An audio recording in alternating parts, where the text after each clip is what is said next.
Tuhan, pada saat ini ketika kami hadir di gerejamu maupun kami mengikuti ibadah, baik lewat radio Sumber Kasih maupun kanal YouTube GKM Online.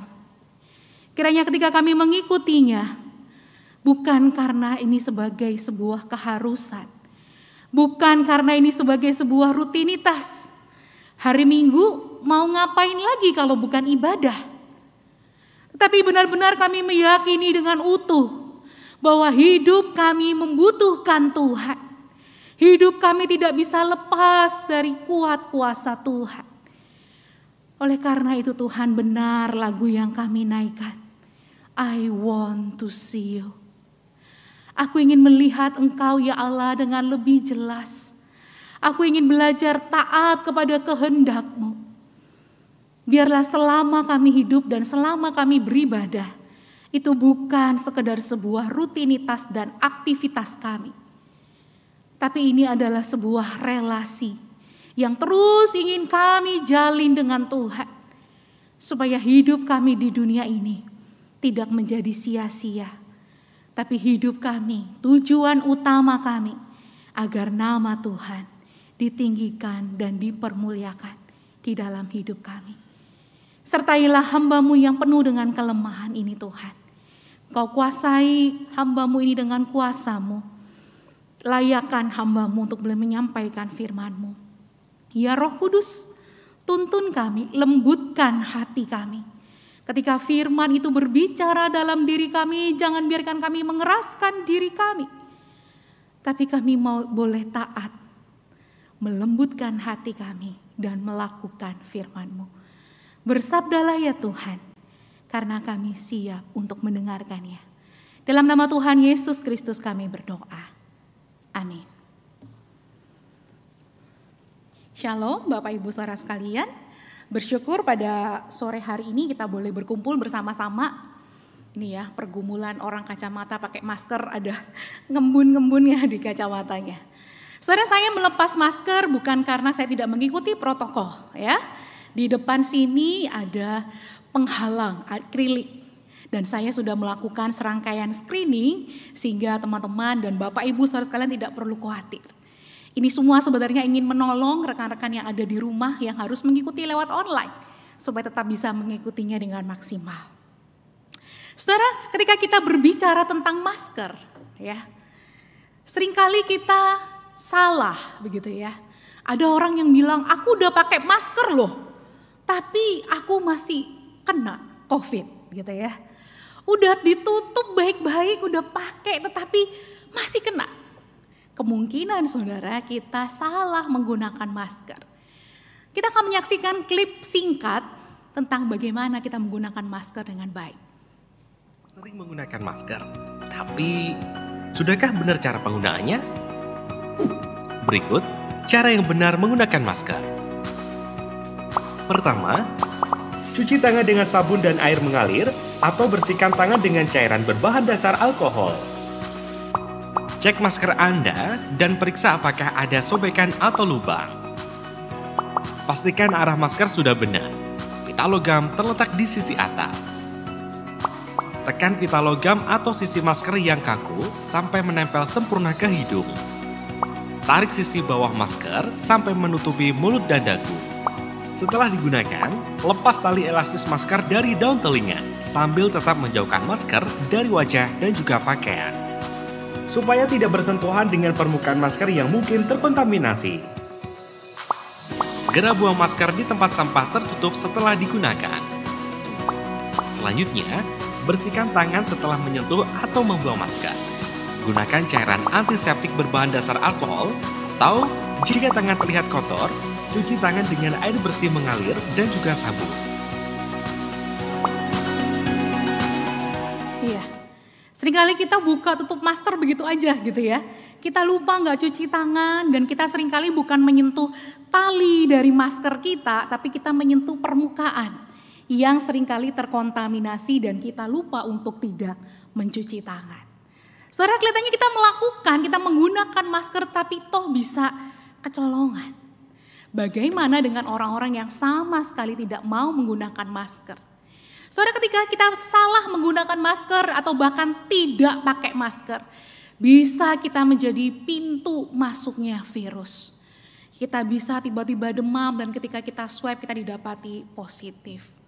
Ya, kalau cuman sakit ke diri sendiri masih enggak apa-apa gitu ya. Tetapi yang paling merugikan adalah jika kita merugikan anggota keluarga kita. Mungkin kita kena COVID tidak punya gejala yang berat. Gejala kita sangat ringan, dibuat tidur, istirahat, makan yang cukup, minum vitamin, selesai. Tapi bagaimana dengan anggota keluarga kita yang lebih tua, yang mungkin punya komorbid atau penyakit, bisa saja akan merugikan. Di Surabaya ada seorang pemuda, dia terkonfirmasi COVID dan dia merugikan orang tuanya. Dia sehat selama 14 hari, dia melakukan isolasi mandiri tetapi baru hari kelima orang tuanya harus dilarikan ke rumah sakit dan tidak terselamatkan. Saudara, yang ada apa? Penyesalan karena tidak menjaga protokol dengan tepat. Dan bahkan kerugian yang terbesar adalah rantai penyebaran COVID ini akan susah untuk diputuskan. Kita mungkin bertanya kapan sih selesai pandemi, kapan sih gitu ya. Tapi sebenarnya jawabannya itu tergantung kita, tergantung umat manusia yang ada hari ini. Sejauh kita masih hidup tidak disiplin, pola hidup kita masih suka buka-buka masker. Tadi saya lihat berapa pakai masker tapi hidungnya kebuka ya. Ketutup cuman mulut sama dagunya, buat apa? Virus itu juga bisa masuk ke dalam hidung kita. Saudara, kita sedemikian rupa memikirkan supaya kondisi kita tetap sehat, bukan? Supaya ketika saya sehat, saya tidak merugikan keluarga saya. Ketika keluarga saya sehat, maka Manado ini akan kembali pulih seperti saat ini. Puji Tuhan, angkanya sudah mulai melandai. Dan satu kerinduan kita bukan cuma Manado yang pulih, tetapi bangsa kita, Indonesia, dan bahkan dunia ini. Tentu saudara rindu kan pergi ke gereja gak pakai masker, amin? Ya, kita pengen lebih bebas berekspresi. Kita pengen lebih santai menghirup udara sepuas-puasnya. Tetapi untuk saat ini belum waktunya. Mari kita menjaga jasmani kita. Supaya kita tidak merugikan orang-orang di sekitar kita. Saudara, ketika jasmani kita, tubuh jasmani kita pelihara dengan sedemikian rupa. Budget tambahan saya setiap bulan gitu ya. Selama 2 tahun terakhir ini saya harus mengkonsumsi vitamin. Kalau dulu mah boro-boro minum vitamin gitu ya. Kalau mulai pilek atau mulai gak enak badan baru minum vitamin. Tetapi sekarang gak bisa nunggu sakit dulu. Tapi setiap hari saya harus mengkonsumsi vitamin. Karena virus ada di mana-mana. Bukan cuma itu, budget tambahan lagi adalah apa Bapak Ibu? Masker ya. Dulu kita nggak perlu beli-beli masker. Tetapi masker yang kita tahu cuma bisa berfungsi 4 jam. Setelah itu kita harus ganti supaya filtrasinya itu tetap baik. Mungkin yang jenis N95 bisa lebih lama digunakannya. Saudara, kita melakukan itu semua supaya jasmani kita tetap sehat, tetap kuat. Tapi permisi tanya, sedemikian rupa kita mengatur kondisi kesehatan jasmani kita. Apakah sedemikian rupa kita memperhatikan kesehatan rohani kita? Ketika kita memikirkan kesehatan jasmani, ya kan kelihatan. Kalau nggak sehat kan malu. Tetapi justru apa yang tidak kelihatan itu, justru itu yang penting. Kesehatan rohani itu bersifat kekekalan. Saudara, bagaimana dengan kondisi kesehatan rohani kita hari ini? Boleh tanya sebelah kanan sebelah kirinya, kamu sehat rohani? Coba ditanya, kamu sehat rohani? Ini karena pandemi jadi malu-malu ya. Saudara, mari kita menyelidiki kondisi kesehatan rohani kita. Kalau jasmani kita yang sebentar saja bisa fana, tubuh ini akan hilang dan rusak. Sudahkah kita memelihara yang kekal itu? kehidupan rohani kita bersama dengan Tuhan. Sehingga pada hari ini mari kita merenungkan sebuah tema spiritual empowerment, pemberdayaan rohani. Mari kita buka bersama-sama dari Yehezkiel pasal yang ke-37 ayat 1 sampai 14.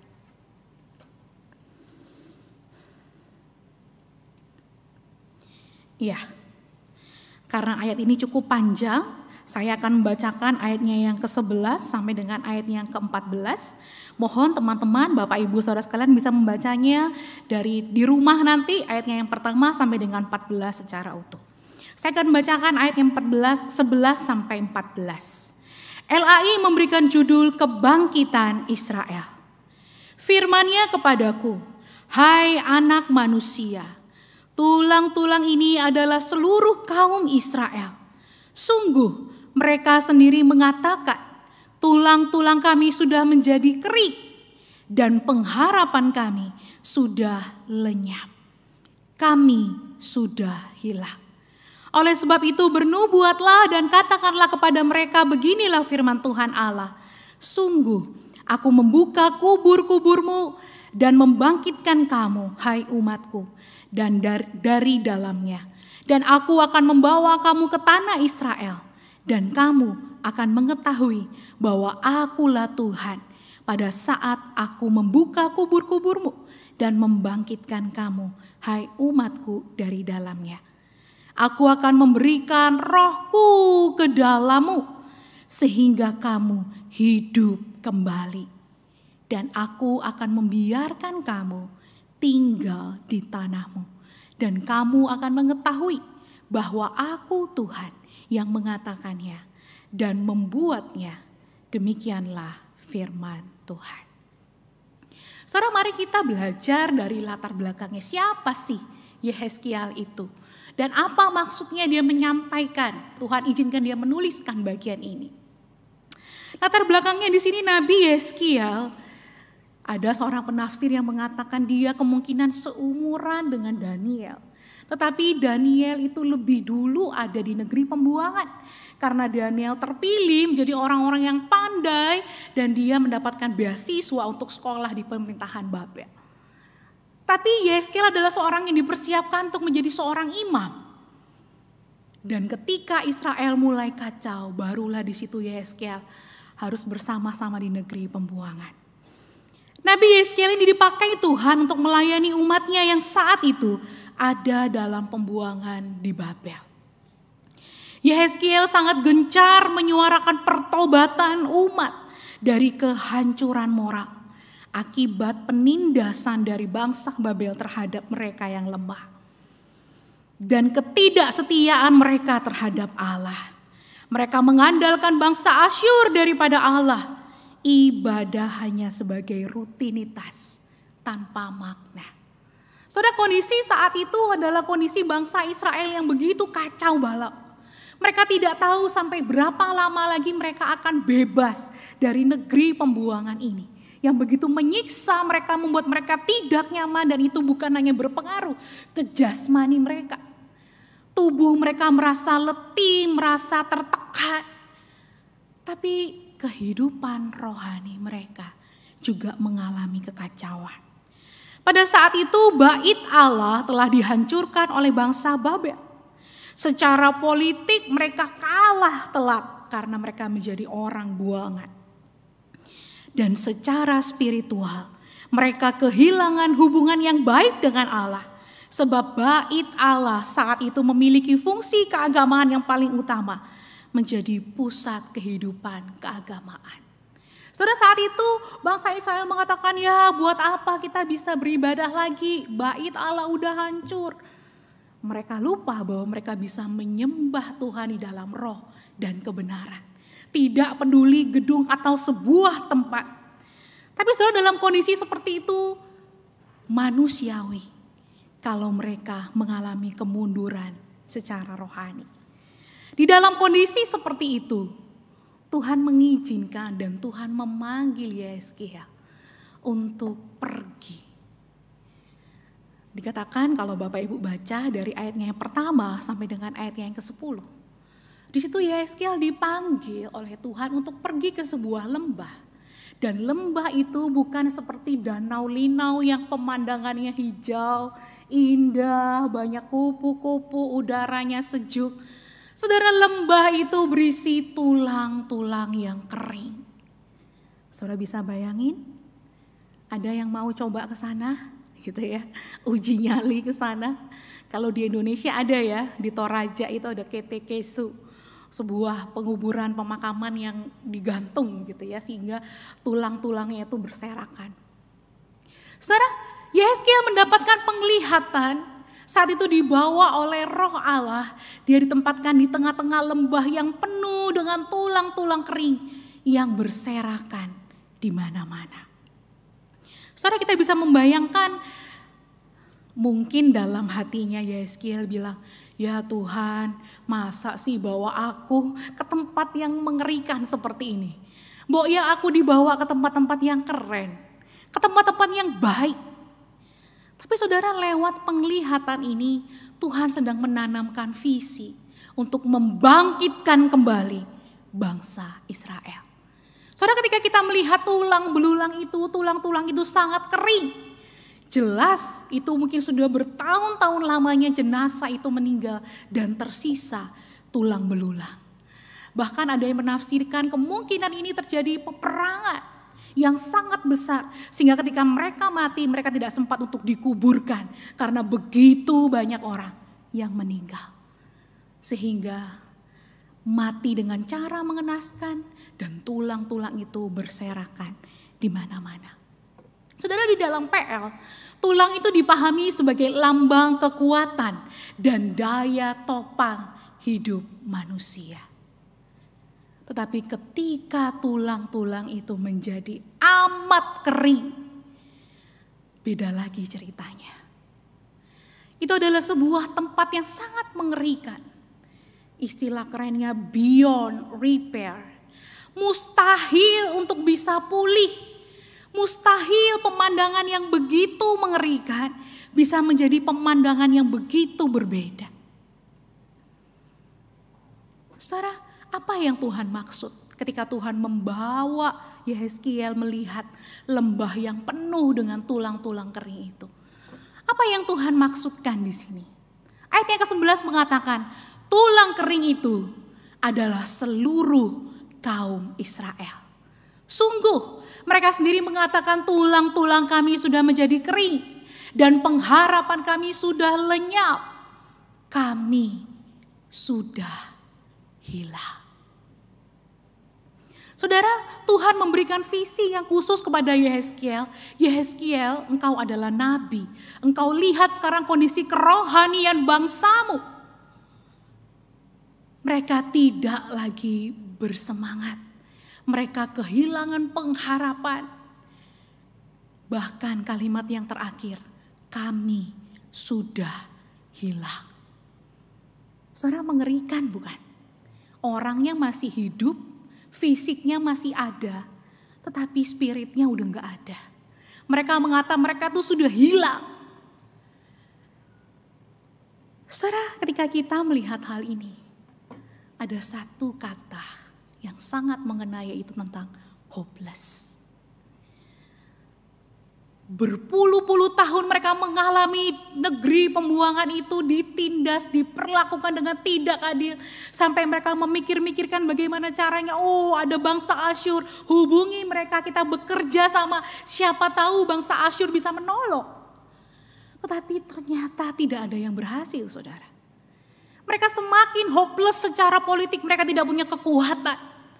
Dan itu ternyata mempengaruhi kehidupan relasi mereka dengan Tuhan. Saudara, ketika kita membaca bagian ini, bukankah ini juga sebenarnya dekat dengan kondisi kita hari ini?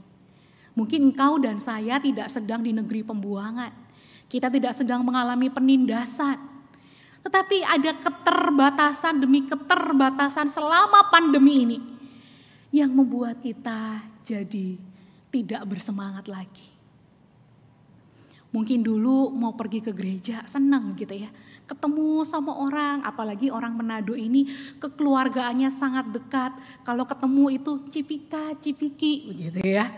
Itu adalah kebiasaan kita. Kita bisa berjabat tangan, merasakan kehangatan saudara seiman kita.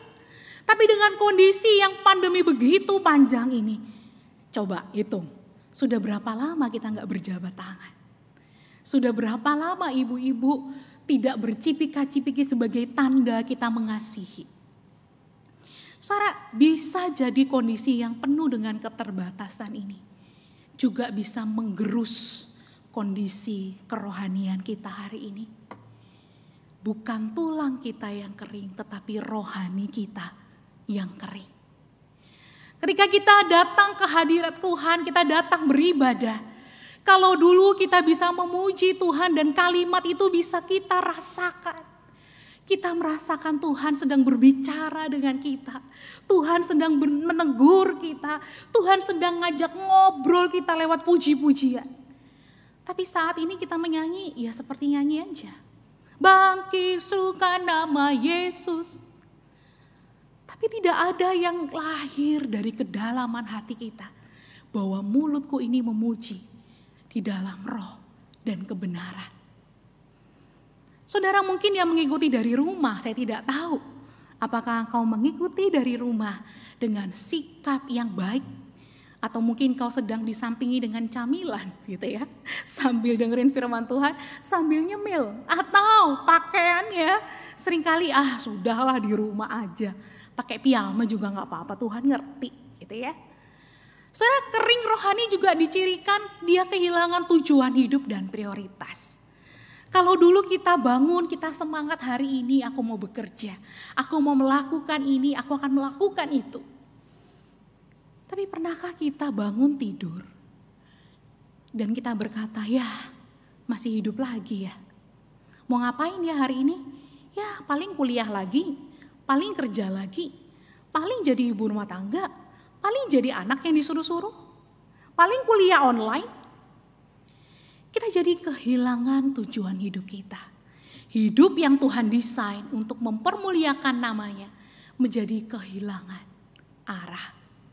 Mungkin kita juga kehilangan komitmen.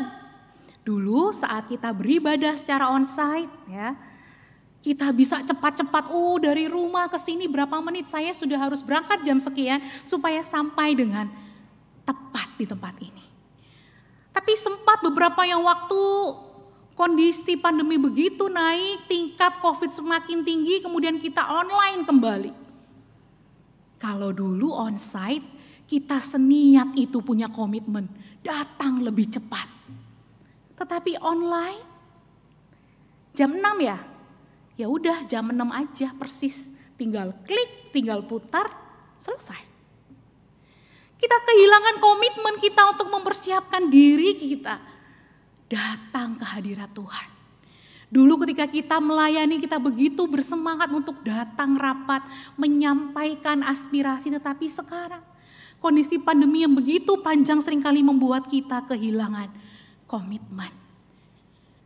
Tidak sungguh-sungguh mempertahankan apa yang menjadi beban pelayanan kita. Dan pikiran kita seringkali diisi dengan hal-hal yang negatif.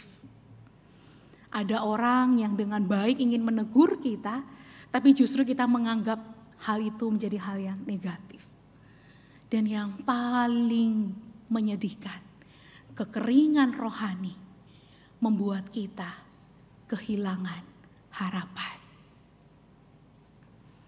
Saudara, dalam kondisi pandemi tidak sedikit orang yang akhirnya memutuskan diri untuk mengakhiri hidupnya. Orang yang mengalami kekeringan rohani, dia tidak punya lagi harapan. Aku tidak tahu hidup aku untuk apa, aku tidak tahu aku mau ngapain di hidup ini. Aku tidak berguna. Lebih baik aku mengakhiri hidupku. Selesai. Saudara, ketika kita mengalami kekeringan rohani, tidak ada yang menggerakkan kita untuk melakukan sesuatu. Ketika kita kekeringan rohani, di situ iblis, hati-hati. Iblis bisa pakai kita dan mengontrol kita. Biasa aja Chef, baru sekali gak saat teduh gak apa-apa lah. 2-3 kali juga gak apa-apa gitu ya. Iblis akan senang sekali dan dia melihat kita sebagai sasaran empuk. Tuh lihat tuh orang-orang di situ. Mereka lagi lemah rohaninya. Ditowel aja dikit, mereka pasti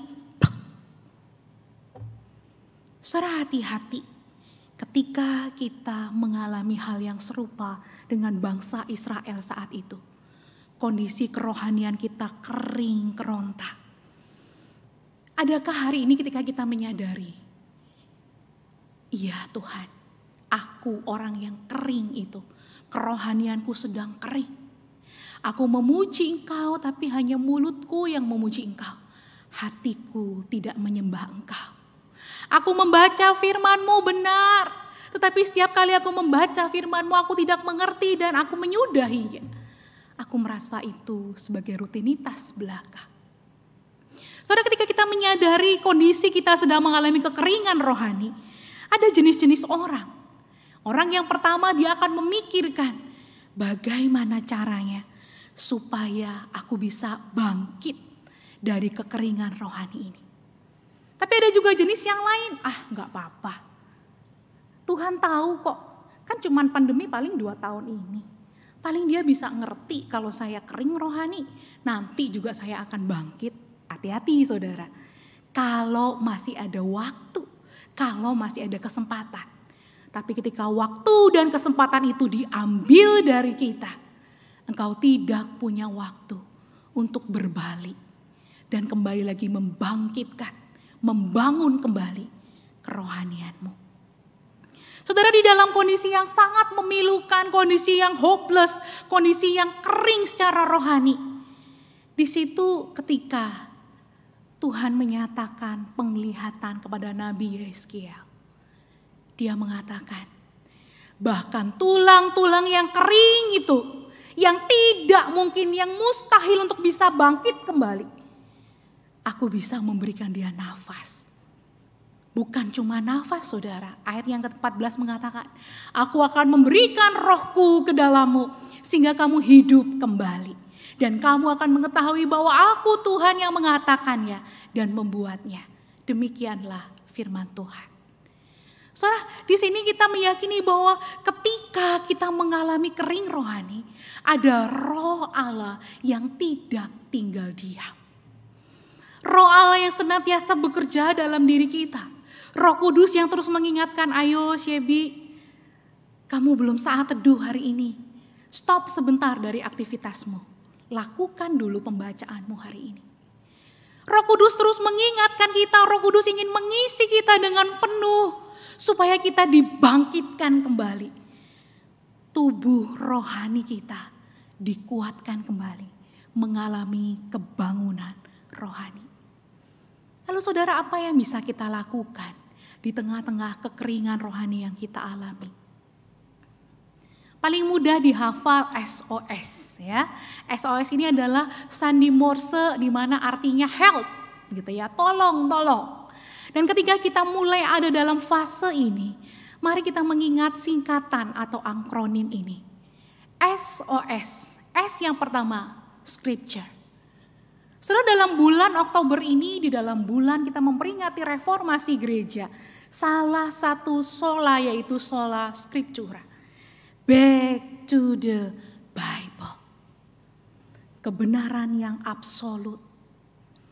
Sudahkah setiap hari kita selalu haus dan lapar akan kebenaran firman?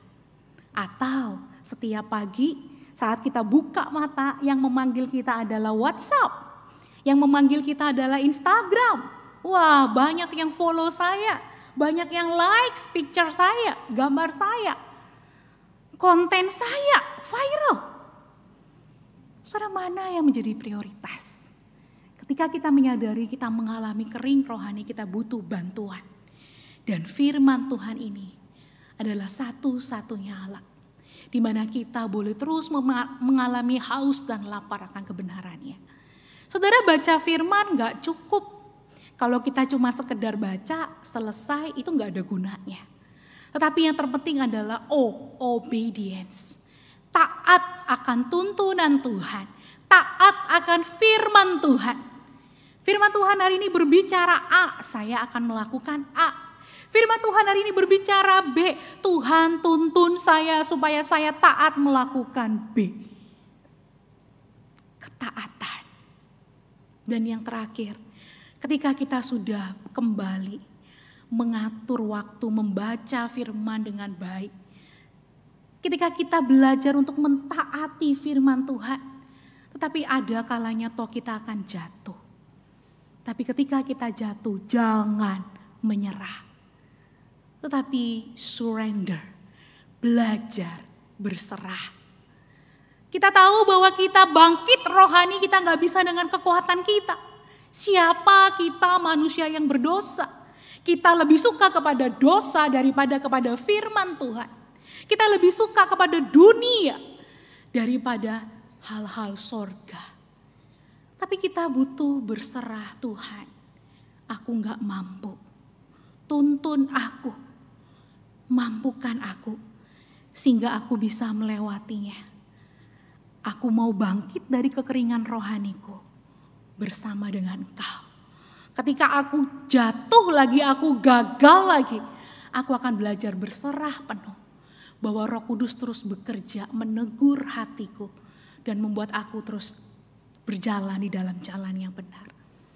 Saudara, ketika kita mengingat 3 hal ini, ada seorang teladan agung yang telah memberikan teladan yang sempurna buat kita.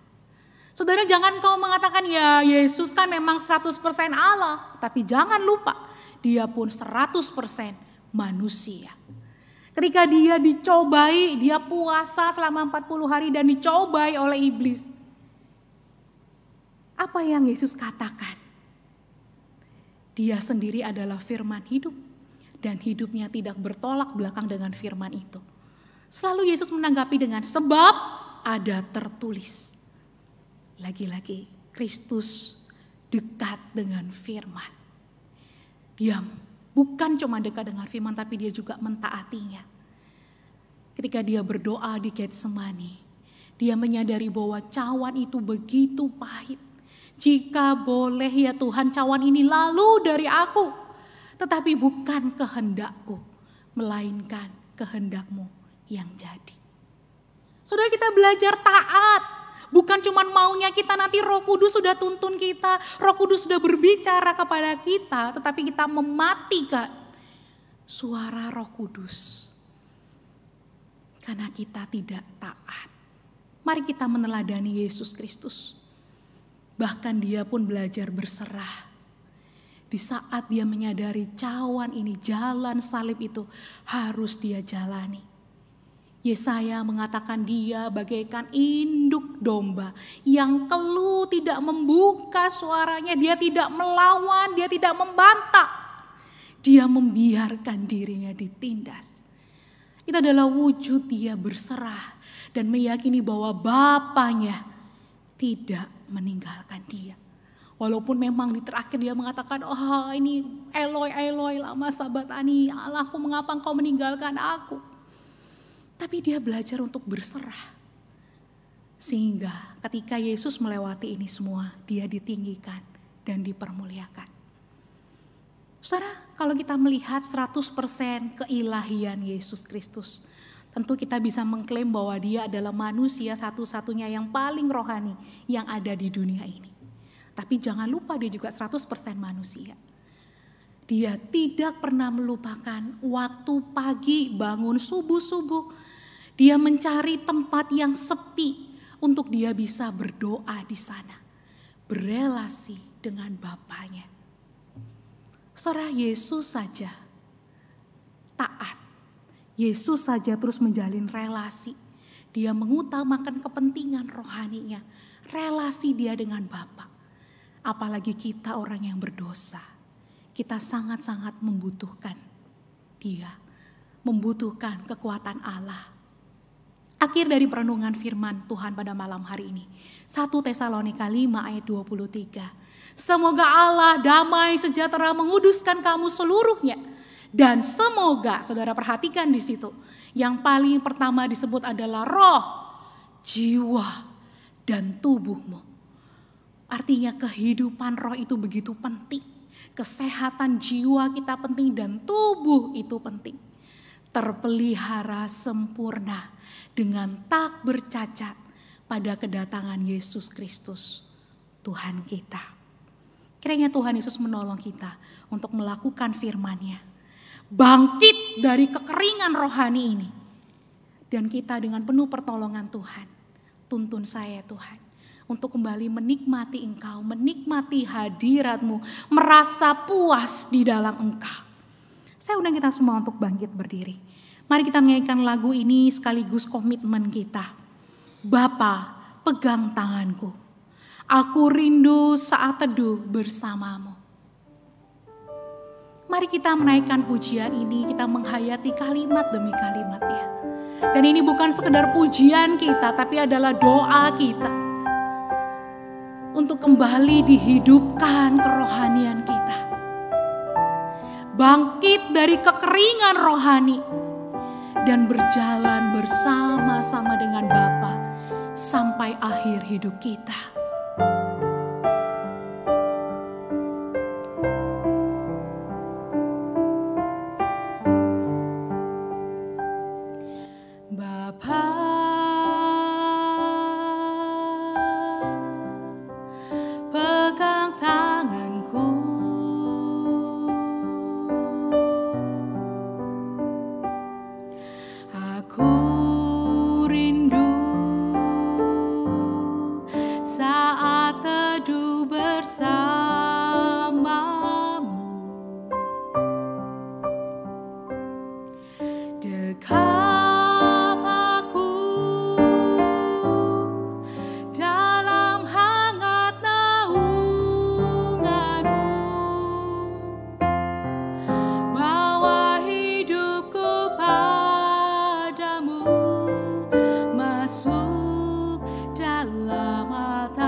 Musik terus mengalun, mari kita berdoa.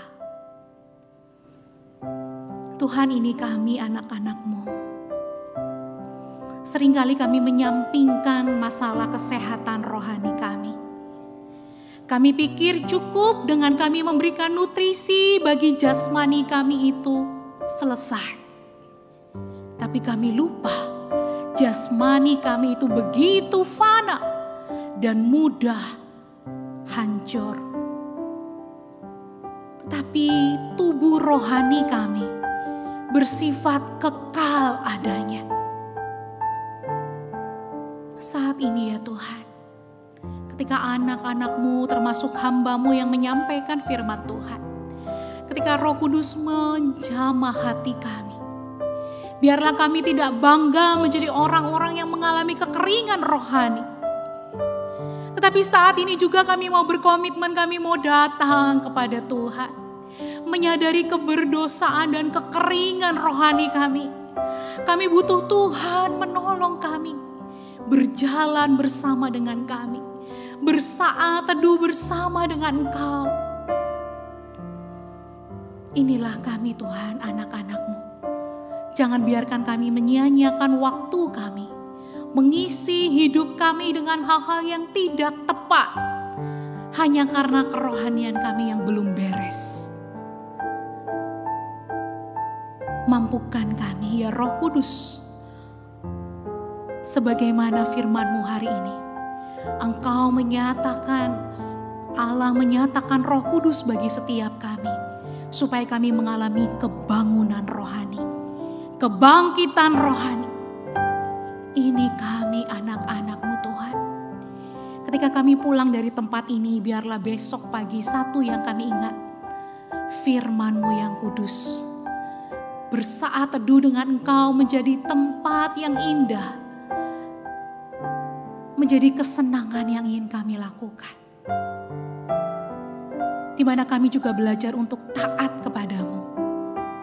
Dan berserah penuh. Karena kami tahu kami manusia lemah. Kami bisa jatuh. Tetapi Tuhan pasti akan mengangkat kami kembali. Inilah doa kami Tuhan. Inilah perenungan firman kami. Kiranya ketika kami lupa, biarlah Roh Kudus-Mu mengingatkan kami semua. Inilah doa kami dalam nama Tuhan Yesus Kristus. Kami berdoa. Amin.